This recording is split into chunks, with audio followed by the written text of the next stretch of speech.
چې د پیغمبر په خاطر نور د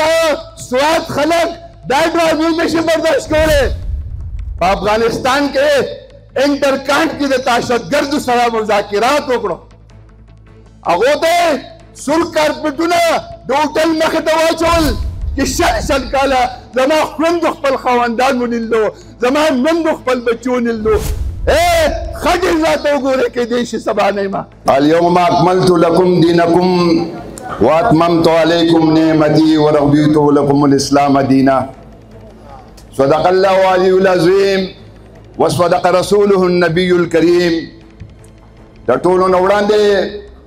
ما ته مخامخ چې کم نوجوانان، سپین سیول سوسایټۍ مشران، میډیا سره تعلق لرونکي ټول تاسو سلام علیکم. یقین وکړه دونه د خوشحالۍ اظهار کومه چې زما په قام کې د بیدارۍ شعور پیدا شوی دی، احساس پیدا شوی دی، فکر پیدا شوی دی. کاش په 2008 کې دا شعور په موږ کې وی، دا احساس، دا بیداري، دا یکجهتي په موږ کې وی، موږ به دا ظلم نه و کتلی. زموږ مشرانو زموږ د شهداو غوښې به په ګرین چوک کې سپو نه یې خوړلې، موږ به خانه‌بدوش شوي نه وو، موږ به د پېښور د مردان په کوڅو کې خیراتونه نه وو جوړ کړي، موږ به کیشکاټ ته، وطن کاټ ته، بېنظیر کاټ ته نه وو ودرېدلي، موږ به د وړو څوړې ته، د وړو ډبې ته، او موږ به د چینۍ ګړۍ ته په قطار نه وو ودرېدلي، موږ به تباه شوي برباد شوي نه وو. زموږ تجارت، زموږ زراعت، زموږ سیاحت، زموږ صنعت دا به نه وو تباه شوي. موږ لویه قرباني وکړه، په زرګاو جانونه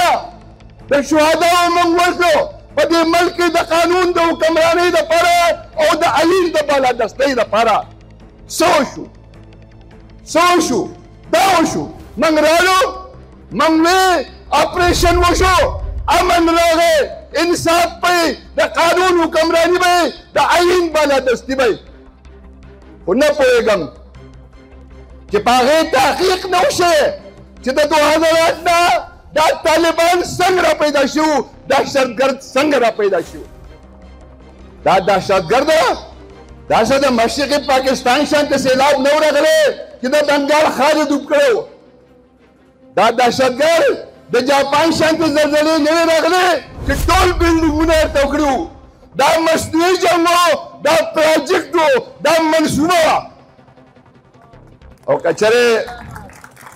هغه وخت کې دا منصوبه په دې بنیاد باندې وه چې موږ د اسلام سره محبت کوو او د سټیټ وفادار وو، دا زموږ ګناه و. موږ روژې هم د اسلام آباد سره نیسو، اخترونه هم د اسلام آباد سره کوو، دا زموږ ګناه و. او دا خوبصورته وادي، دا دنګ غرونه، دا ځنګلات، دا خوږې اوبه، دا معدنیات د دونه نشو برداشت کېدی. زموږ سکون، زموږ معیشت تباه برباد کو، موږ ټول خیراتیان کو، د سټیټ وزیر اعظم هم خیراتي دی، صدر هم خیراتي دی، او ټول قوم یې بکاریان کو. الله دې تو داسې تباه کړي چې څنګه یې موږ تباه کړي وو. دا د امریکې غلامان، دا د پینټاګون نه چې هدایت علي، تاسو څه وایئ چې زموږ د ملک صدر او وزیر اعظم څوک دی؟ زموږ د ملک صدر ولبیک دی او وزیر اعظم زموږ ایمټ دی. او زموږ حکمرانان د کعبې طوافونه نه کوي، پینټاګون طوافونه کوي. وګورئ که تاسو دې ته ابینندن او ریمنډرس قتلونه وکړو، تباهي وکړه، هغو ته حفاظت دی، محفوظ دي، او زموږ جان و مال غیر محفوظ دی.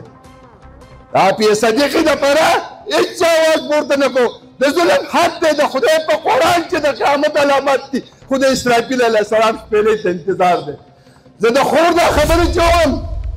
دا زما غیرت چیلنج کوي، دا زما پښتونواله چیلنج کوي، دا ټول سټیټ چیلنج کوي. داسې ظلم کېږي چې شل کاله زما خویندو خپل خاوندان ونیلو، زما میندو خپل بچي ونیلو، زما خویندو خپل اوږه ونیلو. ظلم حد دی، حد دی. رویه اوس دا خبره کوم، دا ونه غواړي چې د ظلمونو دا ټول داستانونه، د بېانصافو د محرومو د داستانونه ټول تاسو مخکې کېږدم. خو نننۍ ګفتګو به زه د امن په حق ساتم کومه اعلامیه چې دا مکمل سپورټ کوم د هغې او چې هر محب وطن پاکستانی رښتینی مسلمان یې د دې معاهدې به په اسنادي کې توثیق به کوي وزیر اعظم ډېرې خبرې دي د بجلۍ خبرې د ګیس خبرې د قانون خبرې د تانو خبرې په خپله موضوع به محدود ساتو بیا هم موقع شته راځم دې خبرو له چې تازه دهشتګردي د کوم ځای نه شروع شوې ده دهشتګردي په دې دلیل شروع شوه چې افغانستان ګورنمنټ ته وویل چې راشئ دا خپل جراثیم زموږ نه اوچت کړئ پاکستان ته یوسئ او تاسو ته پته ده د پاکستان دا سټیټ خپل سپي په افغانستان کې ساتي او د افغانستان سپي په دې پاکستان کې اوسي او دا خبره په دې دلیل وشوه چې د دې ټولې دهشتګردۍ د دې تباهۍ ذمه دار واورېدلو جنرال پیس د دې ذمهوار دی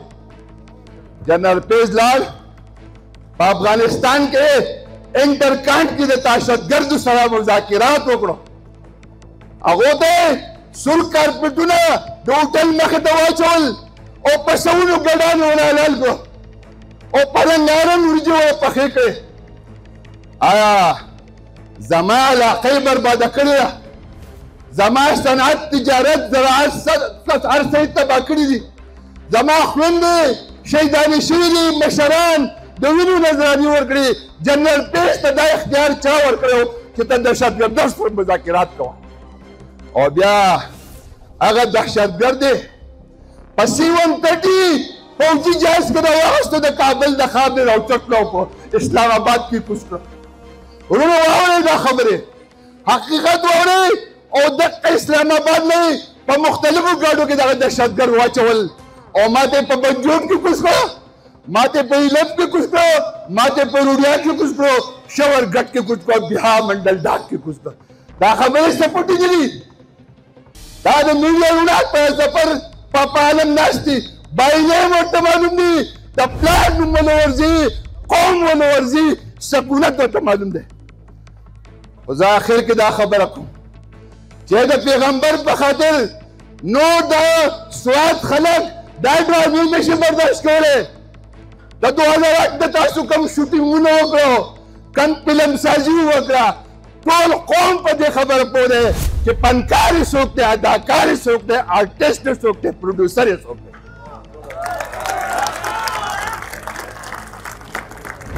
دا خبرې د خدای په قرآن ما نه د دې خوب په خبرو جلا راله خو تاسو به وایئ چې عبدالرحیم بزدل دی په جړي ما نه دا معلومات جلا راولي ما نه دا بېانصافۍ دا مایوسۍ دا ظلم دا بربریت د دې واس سره لګېدلی اے حکمرانانو الله تباه برباد کا زه خو دې د دې واس سره لګولم 77 سال ما د پاکستان زنده‌باد ناره ولګوله ما ته خطره د دې خبرې ده چې قوم کې شعور پیدا شوی ظلم نشي برداشت کولی بېانصافي نشي برداشت کولی خطره د دې خبرې چې پاکستان مرداباد ناره ولګي او قوم په دې خبره مجبور شي د سول نافرمانۍ اعلان وکړي صحت دې مرداباد تعلیم دې مرداباد امن دې مرداباد عدالت دې مرداباد قانون دې مرداباد نو څنګه پاکستان زنده‌باد څنګه پاکستان زنده‌باد 77 سال دا پاکستان ته دې لپاره په بارز وجود کې راغلو چې دا خلک به فلمونه جوړوي ډرامې به جوړوي بس کوي زما خاوره نور شوټینګونه نشي برداشت کولی زما اوږې نور بوج نشي وړی ما کې طاقت استطاعت نشته زه پوهېږم په دې خبرې چې 2008 کې تاسو زه په اسلام دوکه کړم نور ما په اسلام آباد او په اسلام نشئ دوکه کولی ورونو خواسته ته کوم چې دا څنګه اتحاد او څنګه اتفاق دا قایم و دایم وساتئ هېڅوک زموږ په حقوقو ډاکه نشي غورځولی کرب بدیانته خلک زموږ په اوږو ناست دی هغه خلک چې په سیلاب کې په زلزلو کې امدادونه راغلي وو هغه هم په پېښور اسلام آباد کې خرڅ کړي دي دا په خپل هم خیراتیان دي او ټول قوم خیراتي الله دې په خپل قهر نازل کړي وګورئ دا څنګه پاکستان دی पाकिस्तान का मतलब क्या? ला इलाहा इल्लल्लाह। दा गलत खबर है। पाकिस्तान दा अमेरिकी ला इलाहा पाकिस्तान दा अमेरिकी ला इलाहा पाकिस्तान दा अमेरिकी एयर बेस थे। पाकिस्तान दा अमेरिकी द टाउन मुकाम दे। पाकिस्तान ला इलाहा इल्लल्लाह के सन 47 के द पाकिस्तान द बका जंगोशो जमन बुजुर्गों को कुर्बानी वर्ते जमीन शहादत को जमन का मकसद हो कि पाकिस्तान बनने का मकसद किया ला इलाहा इल्लल्लाह। और 77 सालों से ला इलाहा इल्लल्लाह निजाम न रहे। दलीलन निजाम चलेगी, दमाउजतन निजाम चलेगी, दमाश निजाम चलेगी। तासोगो रहे पदे तानो के द खानदान पजूर बने वह तपड़ो है पर तवड़ो है और पदे कचरों के द पैसे पजूर द जालिम न मजलूम और द मजलूम द जालिम जुड़ी गया कना। और तासोगो कि पदे अस्पतालों के अंदर सेहत सहूलत निश्ता। तासोगो जम बचोदा तासोगो दे अमेरिका नवाज हुकूमत तो हो रहा पर 500 रुपए ईरान की पेट्रोल मिलाएगी दा करब गमलाना ने लागो ननाली